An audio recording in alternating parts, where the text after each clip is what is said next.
जी अस्सलाम वालेकुम।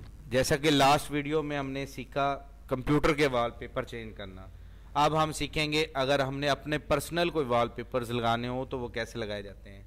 ये माई कंप्यूटर को डबल क्लिक किया, ड्राइव ई, इसके अंदर ये कंप्यूटर कोर्स डाटा, बल्कि ये बाहर ही पड़ा है, ये एक पोस्टर है जो मैंने डिज़ाइन किया है। इस पोस्टर का वॉलपेपर लगाना है तो इसको राइट क्लिक करें और यहाँ पे ऑप्शन आ रहा है सेट एज आ डेस्कटॉप बैकग्राउंड, इस पर क्लिक कर देंगे तो ये आपके डेस्कटॉप बैकग्राउंड पे लग जाएगा।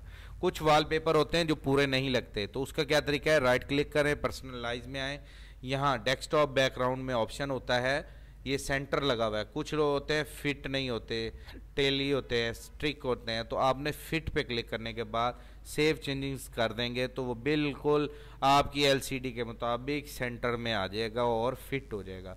इस अमल को कहते हैं वॉलपेपर, अपना पर्सनल वॉलपेपर लगाना। जज़ाकल्लाह।